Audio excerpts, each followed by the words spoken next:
स्वागत है आपका यस न्यूज कर्नाटक एक्सप्रेस में। मैं आपके साथ सुफियान। मुझे ये कहते हुए बहुत ही रंज और गम हो रहा है कि देश के खातिर जो लोग अपने जाने कुर्बान किए, इस देश को आजाद करने के लिए अपने तन मन धन से काम किया। यहाँ से कि टिप्पू सुल्तान जी अपने बेटों को गिरोह रखा, ऐसी शख्सियत के लिए। और बाबा साहेब अम्बेडकर जो बहुत ही जानी मानी हस्ती हैं, जिन्होंने इस देश को संविधान दिया, ऐसे लोगों के बारे में आज बहुत ही गलत गलत अफवाहें फैलाई जा रहे हैं और उनके मूर्तियों का त्याग करना है या टिप्पू जी के गले में अचार डालना है, यार ये सब गलत बातें हैं। इससे ये जाहिर होता है कि लोगों में एक वबा ऐसी फैलाई जा रही है जिससे कि अक़लियतों को, खासकर मुसलमानों को और हरिजनों को परेशान किया जाए, जबकि कॉन्स्टिट्यूशन ये कह रही है कि all are equal before the law and nobody is above the law and nobody is the lower than the law. So my submission is that the government should take the serious initiative. माननीय मुख्यमंत्री जी अभी तक इसके बारे में condemn नहीं किए हैं। ये इनका मुख्यमंत्री जी का ये कंडेम नहीं करना क्या बताता है? ऐसे हालात में, जबकि अगर ये हादिसे अगर बीजेपी के गवर्नमेंट में होते तो उतना बुरा नहीं लगता, लेकिन आज कांग्रेस की गवर्नमेंट है, ऐसी सूरत में भी इसको कंडेम नहीं किया गया है। पहले मुसलमानों को 10,000 करोड़ का प्रॉमिस दिए सिद्धरामैया जी, जब बीजेपी ने प्रोटेस्ट किया तो उसको 2,000 करोड़ कर दिए।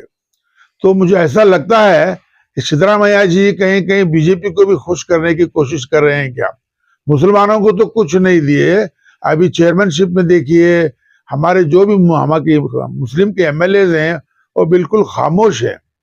बहुत बुरा लगता है जब आपको एमएलए बोल के बनाया गया है मुसलमानों की रहबरी के लिए और आप विधानसभा में जाकर आपकी जुबान नहीं खुलती। ये बहुत ही बदकिस्मती की बात है। एमएलए लोगों का एक काम है, जब भी हमारे कौम पर जुल्म होता है तो उस पर जो है प्रोटेस्ट करना बहुत जरूरी है। और आप देखिए, उलमाए हिंद ने जो है वो मॉस्क जिसको कल सुप्रीम कोर्ट ने ये आदेश किया है कि वहाँ ज्ञानवापी मॉस्क में, ज्ञानवापी मस्जिद में पूजा करने की परमिशन दे दी है। और जब हाई कोर्ट को गए, सुप्रीम कोर्ट को गए, तो उन्होंने भी जो है हेल्पलेसनेस दिखाया। तो इससे ये जाहिर हो रहा है कि हमारे साथ में सरकार है या नहीं, जबकि सरकार कह रही है सबका साथ, सबका विकास, सबके साथ। ये जो स्लोगन है, इस स्लोगन को लेकर चलना चाहिए। और खासकर जो हमारा निकम्मा एमएलए है। Delta learn online spoken English classes लाया है आपके लिए सुनहरा मौका। स्पोकन इंग्लिश आजकल ना सिर्फ एक शौक है बल्कि अहम ज़रूरत बन चुका है। अगर आप लोग घर बैठे इंग्लिश सीखना चाहते हो तो अभी हमारे एक्सपर्ट से संपर्क करें 9972295999 और 8050828793। अरे टिप्पू सुल्तान शख्सियत इतनी बड़ी शख्सियत है जिन्होंने पहली जंग जो है आजादी की जंग लड़ी। उन लोगों की तस्वीरों को आप कह रहे हैं कि लैबोरेटरी में लगाया जाए, लैट्रिन में लगाया जाए। इधर नॉनसेंस। आज एमएलए के लिए आप फिट है? हाँ, ये गलत तरीका है। टिप्पू सुल्तान को जो है कंडेम करना, गोया इस देश की कॉन्स्टिट्यूशन को कंडेम करना है। बाबा साहेब अम्बेडकर को कंडेम करना गोया ऐसा है इस देश की कॉन्स्टिट्यूशन को कंडेम करना। आज मेरे हरिजन भाई भी, मुसलमान भाई भी खामोश हैं। ऐसी घटनाएं नहीं होनी देनी चाहिए। हमें प्रोटेस्ट करने का हमें राइट है। आप लोग कब तक ऐसे ही खामोश बैठेंगे?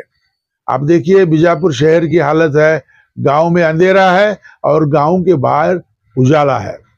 जहाँ एमबी पाटिल का घर है वहां पर आपको उजाला ही उजाला नजर आएगा, और जहाँ शिवानंद का घर है वहां उजाला ही उजाला नजर आएगा, लेकिन गांधी चौक में आपको अंधेरा नजर आएगा। ये चौपट राजा की अंधेर नगरी चली हुई है।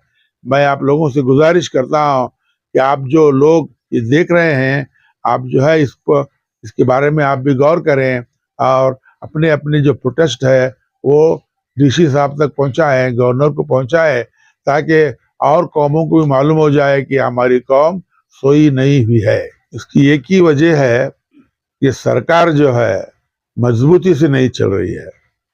सिद्धरामैया जी जो है सरकार को बहुत ही लाइटली चला रहे हैं।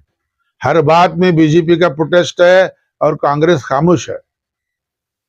जो लोग बाबा साहेब का इंसल्ट किए हैं, they should be taught A proper lesson.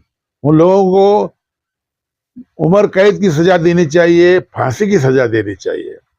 यह और जिस तरह से रायचूर में टीपू सुल्तान साहब का बेइज्जती की गई, उन लोगों को भी पकड़ के उन पर भी जो है एक्शन ले और उनको भी फांसी की सजा दे। एक लड़के को उसमें अरेस्ट किया गया था। नहीं, अरेस्ट तो किए हैं। अरे formal arrest is not necessary. देखो, एक आदमी तो ये काम नहीं कर सकता, उसके पीछे बहुत सारे लोग होते हैं और उसके कितने लोग हैं, उनको सबको अरेस्ट करना चाहिए। और मुख्यमंत्री का एक काम है कि आगे ऐसी घटनाएं नहीं होना चाहिए, because you belongs to backward community and you should not take such things light. मुख्यमंत्री बैकवर्ड क्लास का है, कांग्रेस का है। सर, हमारे बीजापुर के शासक भी आए दिन टीपू सुल्तान पर कई बार। वही तो मैं कह रहा हूँ ना, बीजापुर के शासक जैसा बेवकूफ शासक सारी दुनिया में नहीं है। गधे को आप कितना भी उसको समझाओ ना, वो समझने वाला नहीं है। और उसकी आदत ये है कि जब भी उसकी पोजीशन खतरे में आती है, जब उसको ऐसा लग रहा है कि हिंदू लोग उसे नहीं चाह रहे हैं, तो उस वक्त जो है मुसलमानों के खिलाफ एक स्टेटमेंट दे के जो कम्युनल हिंदूज हैं उनको खुश करने की कोशिश करता है, और दूसरा कुछ भी नहीं है। ऐसा ही करके सिर्फ मुसलमानों को गाली देके वो एमएलए बन रहा है, तो उसका दूसरा कोई अचीवमेंट नहीं है। ये जो काम है एमएलए का काम है, they should go to the governor and submit a memorandum. Gyanvapi के बारे में, ज्ञानवापी मस्जिद के बारे में आज उलमाए हिंद ने बहुत अच्छी, आज सुबह में ही जो है कॉन्फ्रेंस किए हैं। एक प्रेस कॉन्फ्रेंस में उन्होंने खुल्लम खुल्ला जो कोर्ट का आदेश है वो गलत है बोल के बताए हैं। तो वैसा जो है कर्नाटक में ही जो हमारे एमएलए हैं, वो गवर्नर को अपॉइंटमेंट लेके उनसे मिलना चाहिए कि हमारे एमएलए मुझे समझ में नहीं आता, ये जो मुस्लिम एमएलए हैं क्यों चुन कर आए हैं और वो क्या काम कर रहे हैं। अगर आपके हाथ से काम नहीं होता तो छोड़ दीजिए, सियासत छोड़ के घर में बैठ जाइए। ये क्यों सर राज्य में ही आए दिन ऐसे विवाद को उठाया जा रहा है बार बार? वही एक वजह है ना, जबकि अभी एमपी का इलेक्शन करीब है। अगर आजकल क्या है, एक फैशन है, अगर इलेक्शन आ रहा है तो आप कुछ रिलीजियस एक्टिविटीज कीजिए, मुसलमानों को गाली दीजिए, तो आप जो आसानी से आप इलेक्शन जीत सकते हैं। दूसरा कोई मकसद नहीं है। क्योंकि कांग्रेस कार्यकर्ता में क्या है, उनका काम, कांग्रेस कार्यकर्ता का काम क्या है बोले तो, जब भी कोई नेता आता है तो उनके आगे पीछे घूमना है, हार डालना है, घर जाना है। उनको ये नॉलेज नहीं है कांग्रेस कार्यकर्ता की ड्यूटी क्या है, कांग्रेस कार्यकर्ता को ही मालूम नहीं है। इसीलिए बदनसीबी है इस पार्टी की, क्योंकि कांग्रेस कार्यकर्ता जो प्रेसिडेंट है आज तक एक स्टेटमेंट नहीं देता। हालांकि कलबुर्गी में जो इंसिडेंट हुआ है वो बाबा साहेब के बारे में हुआ है, लेकिन हमारा जो कांग्रेस का प्रेसिडेंट है वो हरिजन का है, उसकी ये ड्यूटी है। मैं ये नहीं कहता कि हरिजन है इसलिए बोलना चाहिए था, मैं इसलिए कहता हूँ कि कांग्रेस का प्रेसिडेंट है, he should call a meeting and condemn the activities. कुछ भी नहीं है। ಯಾವುದೇ ಹೊಸ ಸುದ್ದಿಯನ್ನ ನೋಡಲು ನಮ್ಮ ಎಸ್ ನ್ಯೂಸ್ ಕರ್ನಾಟಕ ಎಕ್ಸ್‌ಪ್ರೆಸ್ ನ ನೋಡ್ತಾ ಇರಿ, ಹಾಗೆ ನಮ್ಮ ಚಾನೆಲ್ ನ ಸಬ್ಸ್ಕ್ರೈಬ್ ಮಾಡಿ, ಬಾಜು ಇರುವ ಬೆಲ್ ಐಕಾನ್ ಅನ್ನ ಕ್ಲಿಕ್ ಮಾಡಿ, ಹಾಗೆ ನಮ್ಮ ಚಾನೆಲ್ ನ ಲೈಕ್ ಮಾಡಿ, ಶೇರ್ ಮಾಡಿ. ನಮ್ಮ ನಡೆ ಸತ್ಯದ ಕಡೆ.